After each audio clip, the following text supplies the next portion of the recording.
Марыя Калеснікава кажа, я не палітык, я палітычны актывіст, так, палітычная актывістка. З вашага пункту гледжання, ці яна не лукавіць?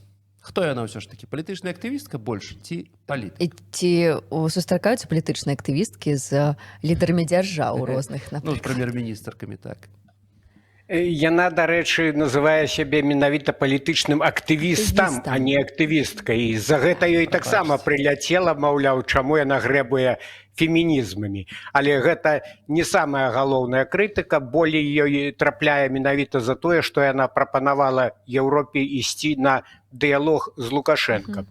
І, канешне, закіды найперш тычацца таго, што ці не атрымаецца бясконцая гульня па правілах вось гэтага самага Лукашэнкі, калі ён адных выпускае, а другіх іншых зноў набірае. І тут у гэтым плане пакуль што нейкіх такіх уцямных выразных адказаў яна не дае. Ёй бракуе вось нейкага такого стратэгічнага бачання. З аднаго боку, канешне, гуманізм, выратоўваць людзей, гэта ўсё зразумелыя матывы і хто ж супраць. Але сапраўды вось гэта небяспека, што рэпрэсіі працягваюцца і такое заганнае кола ў выніку атрымліваецца. Як яго разарваць? Вось тут адказу няма, то бок няма стратэгічнага бачання. Так што, я думаю, Калеснікава, яна аналізуе крытыку, і вось гэта маска палітычнага актывіста, гэта такая спроба схавацца, каб патлумачыць пэўную слабасць, напэўна, сваіх пазіцый. Ёсць такі аргумент у абарону пазіцыі Калеснікава, абарону гэтай рыторыкі, што вось менавіта гэтая рыторыка, такі tone of voice, вельмі блізкая вялікай колькасці беларусаў унутры краіны. Можа, яна працуе на іх, можа, ім патрэбныя такія простыя словы, такія хрысціянскія ў якім-то відзе, вось такія, без прызыву к большай часткі санкцый, якіх ужо і шмат на беларусаў уплываюць унутры краіны. Глядзіце, тут я некалькі момантаў хацеў бы падкрэсліць. Па-першае, выйшла група аднадумцаў фактычна. Бабарыка, Калеснікава, Максім Знак. Яны далучыліся да тых, хто так званых бабарыканцаў, якія былі на волі. Найперш Іван Краўцоў, напэўна, быў такім галоўным спікерам гэтай групы. То бок сфармавалася ўжо такая нейкая коаліцыя, скажем так, пакуль што не абвешчана пра стварэнне арганізацыі, але, магчыма, ўжо гэтае рашэнне наспявае. Ва ўсякім разе, Калеснікаў ужо раздае інтэрв'ю вельмі актыўна. Бабарыка таксама зрабіў пару пастоў у Фейсбуку. Ён там пакуль што цьмяна, але намякае на тое, што ён гатовы вярнуцца у палітыку. Гаворыць, што я менеджер, я, маўляў, умею збіраць каманду, ставіць мэты і гэтак далей. То бок свае інтэнцыі ў гэтым плане ён ужо таксама даволі выразна акрэсліў.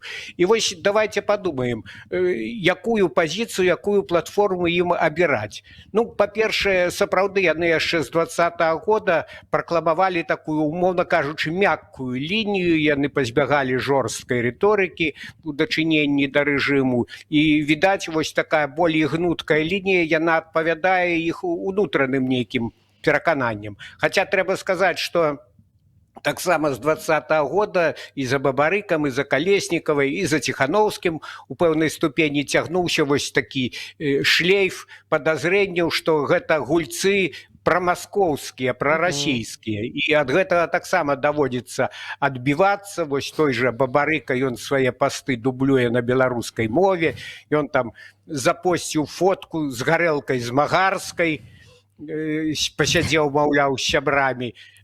То бок ён усяляк падкрэслівае. І нарэшце ў сваім вось гэтым, умоўна кажучы, палітычным маніфесце, нядаўна апублікаваным у Фейсбуку, ён падкрэслівае першы эпітэт, гэта не расійская Беларусь. Гэта вельмі важная гісторыя. А вы, прабачце, калі ласка, спадар Александр, а вы не падзяляеце, вы так кажаце іх так неяк у адзін вазок усё, і Калеснікава, і Бабарыкаў, вы ўвогуле іх не падзяляеце? Гэта адна сіла? Я думаю, што ім лагічна ўсё ж такі гуртавацца, і хаця б пэўны падзел, напэўна, будзе. Ён ужо намеціўся, калі хочаце. Таму што Бабарыка, на маю думку, ён не вельмі такі яскравы аратар. Калеснікава, яна яркая фігура ва ўсіх сэнсах, яна эмацыйная, яна эмпатычная. Але Бабарыка пачаў нешта разумець, а Калеснікава не. Не пагадзіцеся? Ну, Калеснікава таксама карэктуе, я гляджу, сваю рыторыку. Яна нейкія моманты, напрыклад, на пачатку ёй прыляцела за зварот да нармальнасці. Яна ўжыла такую тэзу, і нават Алесь Бяляцкі, хоць я яго даўно ведаю, ён па натуры такі чалавек мяккі, але нават ён ёй запярэчыў, маўляў, пры Лукашэнку ніякай нармальнасці ніколі не было. Так што Калеснікава таксама стала тлумачыць, што яна не заклікае да вяртання ва ўмоўны 19-й год, яна бачыць мэту, як яна сказала, еўрапейскай, там, айцішнай Беларусі, то бок яна таксама робіць пэўную працу над памылкамі. Што ж тычыцца Бабарыкі, ну, ён напэўна, лічыць за лепшае вучыцца на памылках Калеснікавай, адсюль беларуская мова і гарэлка змагарская, ён чалавек дасведчаны у гэтым плане. Я думаю, што ў іх можа быць вось такі падзел працы, што Калеснікава можа быць, мы гаворым пра вось нейкую гіпатэтычную структуру, арганізацыю ці новы берлінскі цэнтр, як уже некаторыя каментатары сталі яго апрыёры называць. Калеснікава можа быць, так бы мовіць, тварам, іміджам, найперш вось спікерам галоўным, такім фронтменам гэтай арганізацыі ці структуры. Ну а Бабарыка, як я ўжо згадаў, ён пазіцыянуе сябе найперш як менеджер. Ён можа быць маторам гэтай каманды, сапраўды, з улікам ягонага досведу, ягоных талентаў. Куды стратэгічна ідуць Бабарыка і Калеснікава? Ну, калі яны разам ідуць. Калі яны разам. Калі не, можа быць, там Бабарыка ў адным кірунку, Калеснікава ў іншым. Вось давайте такое пытанне. Ну, я думаю, што па-першае, глядзіце, яны паводзяць сябе разумна і абачліва ў тым плане, што сустрэліся з Ціханаўскай, Бабарыка нават двойчы сустрэўся, і яны як бы тым самым паказваюць і беларускім уладам, і некаторым там асобам і сілам у беларускай апазіцыі, якія нападаюць на Ціханаўскую і чакалі вось гэта раздраю. Лукашенко, нагадаю, з трыбуны так званага ўсебеларускага народнага сходу ў снежні, ён загадзя сказаў, ён там сваім сілавікам і іншым сваім падначаленым тлумачыў, апраўдваўся за тое, што ён выпускае палітзняволеных. Кажа, вось паедуць там Бабарыка і Калеснікава ў Нямецчыну, створаць новы цэнтр, пачнецца там бойка за грошы. Я сваімі словамі пераказваю, але сэнс месседжу быў такі. Гэта ж нам выгадна, маўляў, чым болей яны будуць сварыцца. Так што вось гэтымі сустрэчамі з Ціханаўскай яны паказваюць, што не дачакаецеся, маўляў, не будзе паміж намі раздраю. Але гэта дэманстрацыя, гэта піяраўскія такія моманты. А стратэгіі ж розныя. Стратэгіі ў Ціханаўскай, Бабарыка. Безумоўна, і ў гэтым плане, я думаю, будзе пэўная канкурэнцыя непазбежна. Іншая рэч, што, магчыма, яна будзе ў такіх цывілізаваных формах, не так, як там Валер Цэпкала, акрамя нападак нейкіх, нічога канструктыўнага не было з ягонага боку, і натуральным чынам ён сышоў з арбіты. У гэтым выпадку, я думаю, будзе інакшая сітуацыя, але, глядзіце, ну, нават апрыёры уявіць сабе сітуацыю, што Калеснікава ці Бабарыка там ідуць у каманду Ціханаўскай. Ну, па-першае, у Ціханаўскай ужо ёсць там моцныя фігуры ў атачэнні, гэта і Павел Латушка, і Франак Вячорка, а быць там чацвёртым, пятым у гэтай камандзе, ну, для Бабарыкі, якога называюць цяжкавагавіком у палітыцы, гэта занадта сціплая роля. Гэтаксама, як і для Калеснікавай. Таму лагічна, што яны пазіцыянуюць іначай. І вось мы ўжо закранулі гэтую тэму. Магчыма, гэта арыентацыя на той самы электарат унутры Беларусі, на які Бабарыка і ягоная каманда працавалі ў 2020 годзе. Гэта такія палітычныя неафіты, некаторыя іх з'едліва называлі ружовымі поні, тыя людзі, якія раней не задумваліся пра сутнасць рэжыму, а тут выйшлі на вуліцы, ім спадабаўся гэты вось дасведчаны менеджер, які не пагражае кайданкамі адрозна ад правіцеля, а наадварот прапануе нейкія такія цалкам прыстойныя рэформы. Мірныя. Так, мирную, спокойную трансформацию Беларуси, скажем так. Але тут, вось, калі думаць, разважаць, ці змогуць зачапіць сёння той же электорат, тут некалькі ёсць перашкодаў. Па-першае, цяжка дастукацца, таму што рэпрэсіі... Да кого? Да людей внутри Беларуси. И чисто технично тяжко. Вот вышел Тихановский, мы ж памятаем, дайте мне там, сколько он, 200 тысяч евро, я там за 3 тыдні звалю режим. Потым ён лбом у сцяну стукнуўся некалькі разоў, усё, паехаў у Амерыку вучыць англійскую мову. Зразумеў, што шабляй наскокам кавалерыйскім не возьмеш гэты рэжым. Так і тут, ці будуць даходзіць да Беларусі гэтыя месяджы. Пытанне не толькі ў тым, што тэхнічныя перашкоды, там, блакуюць сайты, за нейкія там падпіскі на экстрэмісцкія каналы могуць схапіць чалавека. Яшчэ і апалітычнасць, таму што ва ўмовах рэпрэсій шмат хто з тых, якія далучаліся да пратэстаў у 20-й, яны замкнуліся ў сваёй шкарлупіне, яны у бытавуху, так бы мовіць, ну, жыццё працягваецца, і які сэнс там марыць пра здзяйсненне і перамены, калі бушуе контррэвалюцыя. Таму яшчэ і настрой унутры беларускага грамадства такі, што цяжка дастукацца. Ну і нарэшце вось тыя, каго называлі ружовымі поні, яны ўжо таксама збольшая, я думаю, пасталелі, яны атрымалі гузакі, хтосьці праз турму прайшоў, хтосьці быў змушаны з'ехаць у эміграцыю, і таксама ўжо увайсці ў тую ж самую раку зноў жа паралель з Тихановскім. Ён выходзіў на першыя мітынгі пасля вызвалення, што вы тут панурыя, чаму вы в масках, ён не разумеў гэтых новых рэалій. Так і Тихановская, прабачце, так і Калеснікава з Бабарыкам. Магчыма, праз нейкі час яны зразумеюць, што ўсё, у тую ж раку двойчы не ўвойдзеш, вяртання ў 20-й год не будзе. Так што тут трэба будзе назіраць за іх спробамі, за іх эвалюцыяй. А давайте прааналізуем вось гэтыя две асноўныя стратэгіі. Калеснікава кажа, Еўропе трэба дамаўляцца з Лукашэнкам. Тихановская кажа, што гэта не трэба рабіць. Хто, на ваш погляд, зараз мае рацыю? Ніхто з нас не ў Беларусі, мы не ведаем, у каго якія шансы. На ваш погляд, так, хто мае рацыю? Што добрага і дрэннага вы бачыце ў адной і ў другой стратэгіі? Ну, вось, глядзіце, што тычыцца Калеснікавай, гэта ўсё сапраўды рэчы, з якімі цяжка спрачацца, што каштоўнасць жыцця чалавечага – гэта самае галоўнае, гэта на першым месцы.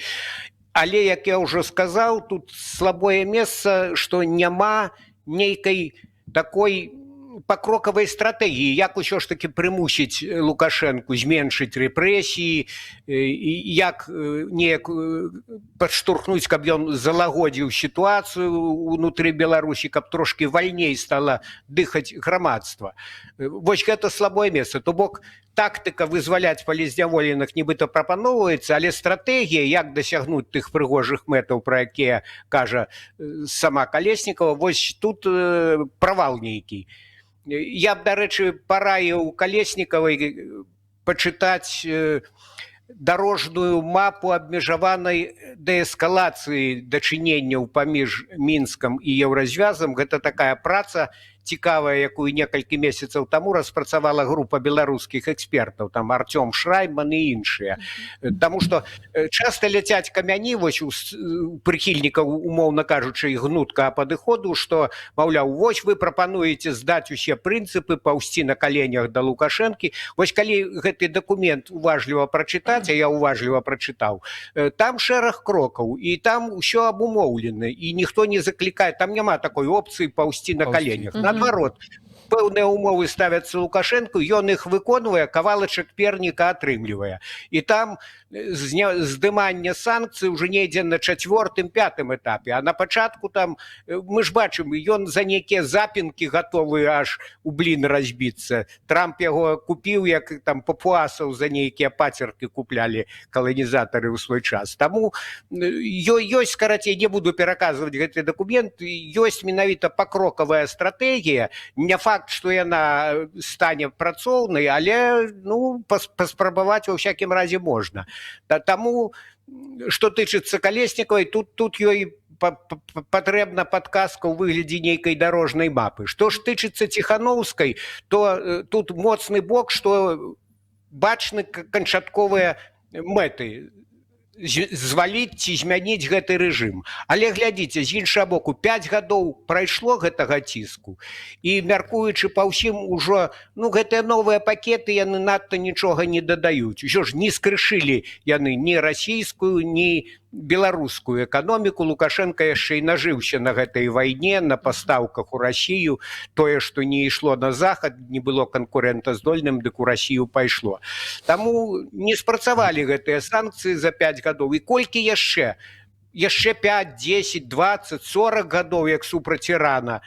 Мы ж бачым, што гэты рэжым аятолаў, ён гатовы тысячамі расстрэльваць тых, хто выходзіць на пратэсты, але трымаюцца пасінелымі пальцамі таксама да апошняга за ўладу. І колькі людзей яшчэ можа памерці за кратамі. Паглядзіце, Мікола Статкевіч, чалавек такого жалезнага здароўя, я яго асабіста даўно ведаю, ён заўжды надаваў вялікае значэнне фізкультуры, нават у турме, як ён казаў, мне не трэба ніякіх снарадаў, толькі, кажа, падлога і сваё цела. І нават гэтага чалавека да інфаркта давялі.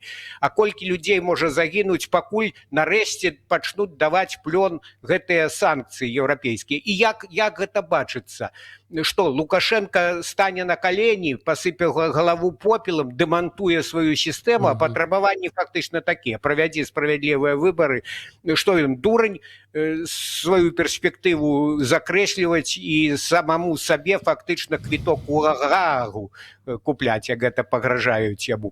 Так што тут цяжка сабе ўявіць такую сітуацыю. Ён хутчэй будзе з апошніх рэсурсаў карміць сваіх сілавікоў і купляць ім новыя дручкі, чым пойдзе на такія саступкі. Так што... Спадар Александр, што вось вы разложили зараз стратэгію Калеснікавай, стратэгію Ціханаўскай, выглядае так, што адзіны красаўчык у этой гісторыі Александр Григорыч. І тактычна, і стратэгічна.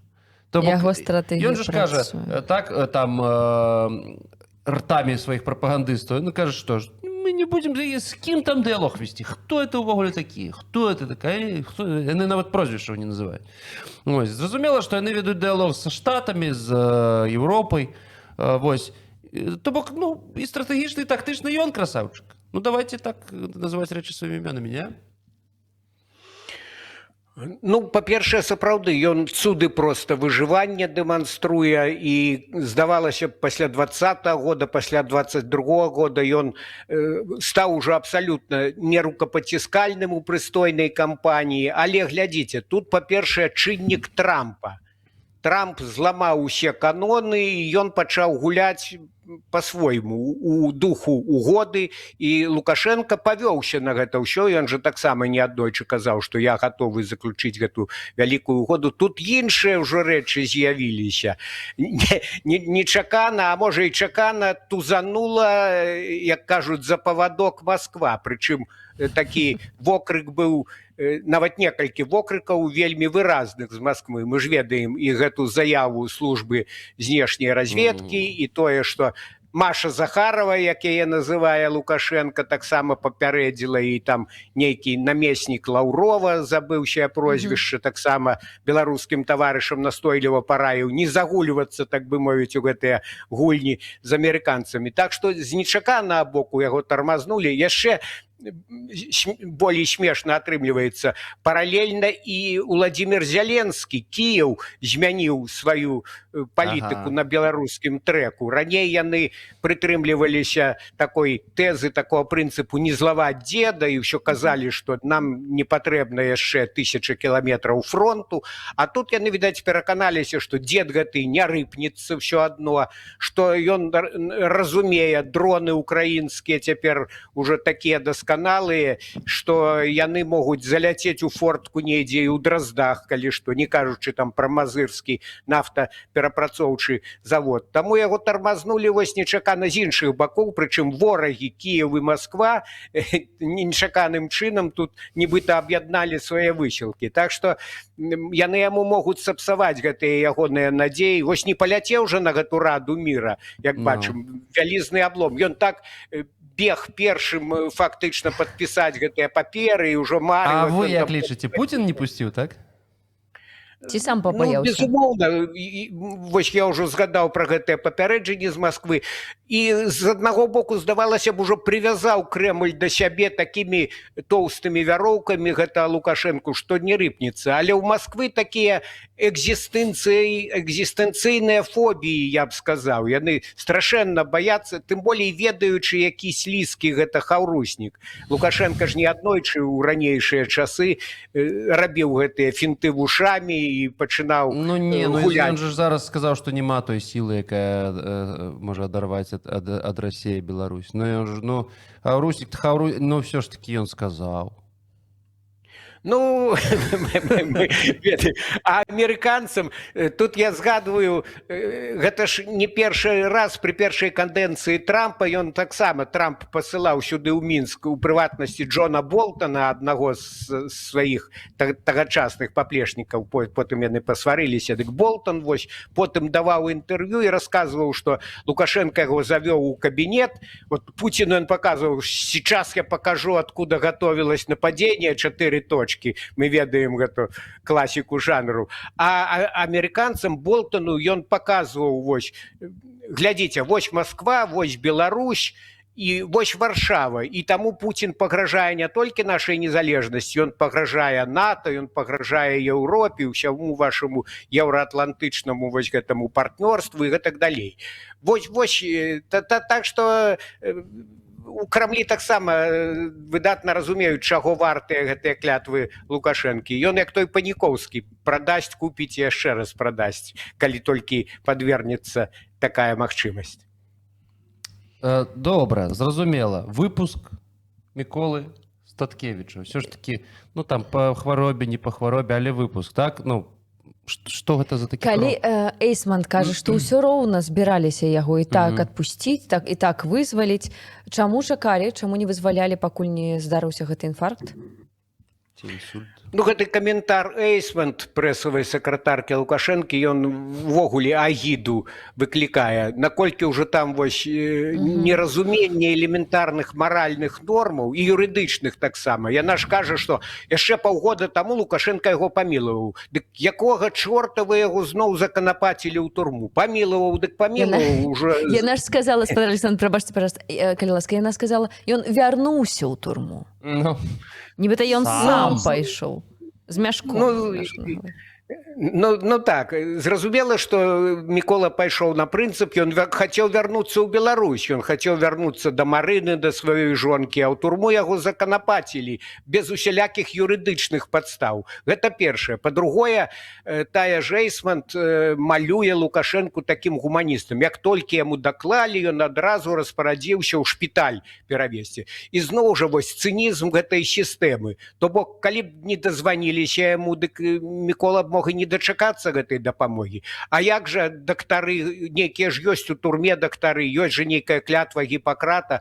Гэта павінна быць нормай, што калі чалавек у такой крызіснай, цяжкой сітуацыі, то яго весці трэба ў шпіталь, бо ў турме там жа ніякіх ні інструментаў, ні лекаў адпаведных няма. А тут аказваецца, што, ведаеце, для мяне паралель такая ўзнікла, як рымскі імператар у Калізеі. Вось калі палец уверх уздыме, значыць хай жыве. Калі б ён апусціў уніз, а Лукашенко намякаў у свой час, што казаў, Мікола Статкевіч ужо стары, маўляў, крый Божа яшчэ там і памрэ ў турме, і гэтыя турэбнікі маглі гэта зразумець як намёк. Памрэ дык і памрэ як Навальны. Таму можа, не спяшаліся, а перш чакалі адмашкі зверху. Вось усё гэта паказвае таксама цынізм і бесчалавечнасць гэтай сістэмы. Так што лепей бы ўжо гэта Эйсман прамаўчала ў гэтай сітуацыі. Ну, але яны не вытрывалі, таму што вялікі розгалас пайшоў усё ж такі. Мікола сапраўды легендарны чалавек, і гэта вестка, што ён хай сабе не ў лепшай фізічнай кандыцыі, але маральна не зломлены апынуўся дома. Канешне, гэта узняло дух многім прыхільнікам перамен у Беларусі. Я, можа, не зразумеў, але ну, дык а чаму яны баяцца, што ён памёр быў за кратамі? Ну, памёр, што. Але ж гэта чалавек, які вызвалілі Злучаныя Штаты. Можа, і таго дзеда злаваць не трэба. Там у дзеду да фені. Не, ну, вось... Ці не да фені? Як вы лічыце? Ці пабаяліся Злучаныя Штаты неяк так пазлаваць? Я думаю, так, вы маеце рацыю. Канешне, Лукашенко прыкінуў. Тут жа пра гуманізм, пра нейкую эмпатыю гаворкі не ідзе. Мы ж ужо вывучылі гэтага чалавека. Гэта халодны разлік. Ён і раней на тым жа ўсебеларускім сходзе, так званым, з трыбуны казаў, нават слоўца ўжываў, якое паказвае ягонае стаўленне сапраўднае. Што вы хочаце, каб яны там здохлі? Ён некалькі разоў у гэтым пасажы паўтарыў. Калі яны там здохнуць, дык нам жа гора і будзе, маўляў, нас жа абвінаваціць. І сапраўды ён прыкінуў, што амерыканцы ім не спадабаецца, таму што Статкевіч і так сапсаваў гульню і Лукашэнку, і Вашынгтону, шчыра кажучы. Ім прасцей было, каб усё без сучка і задзірынкі ішло, а ён вось гэтым сваім упартым учынкам ён паказаў, што не ўсё так гладка ў гэтай вялікай угодзе, што людзей фактычна выпіхваюць з краіны насуперак іх волі ў многіх выпадках.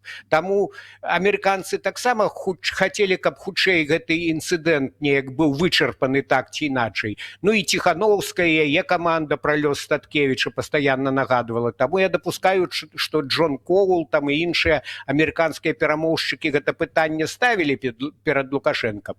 Але ж яму таксама не хацелася страчваць твар, а тут, так бы мовіць, не было шчасця, ды няшчасце памагло. Вось інфаркт у чалавека, і ён ужо можа, нібыта праявіўшы гуманізм, заадно вось і для амерыканцаў вырашыць гэтую праблему. То бок зняць, так бы мовіць, нейкую перашкоду на шляху да гэтай вялікай угоды. Так што тут абсалютны цынізм, халодны разлік. Зразумела, такі донат смешны прыляцеў. Не ведаю, з чым гэта звязана, вось пакуль вы гаварылі. 15 аўстралійскіх долараў. Адзінай персоны. Ад умкі за шпіц прыляцеў донат. 15 аўстралійскіх долараў і напісана наступнае. Гау-гау. Ну і ўсё, і сядзі. Думай, што хочаш.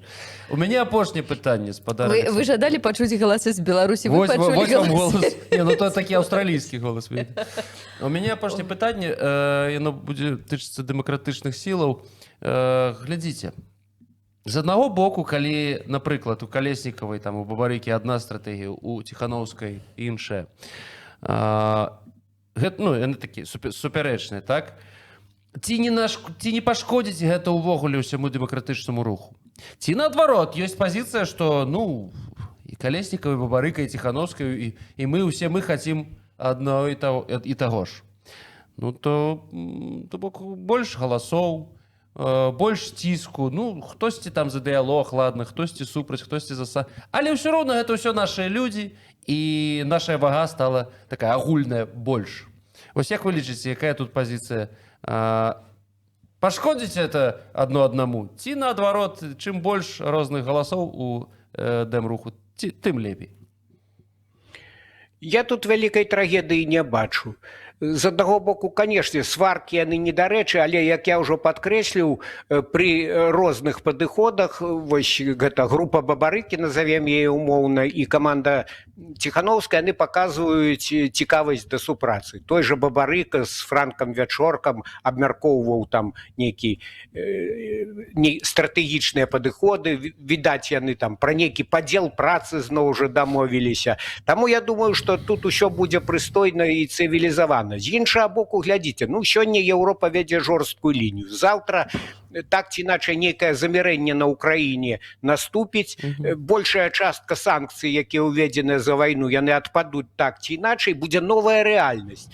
Будзе неабходнасць для Еўропы выбудоўваць нейкую новую архітэктуру бяспекі на кантыненце. І вось гэты болей гнуткі падыход, ён тады, магчыма, будзе болей запатрабаваны. То бок, на мой погляд, можа атрымацца такая сітуацыя, калі дэмакратычныя сілы згуляюць, так бы мовіць, у добрага і злога следчых.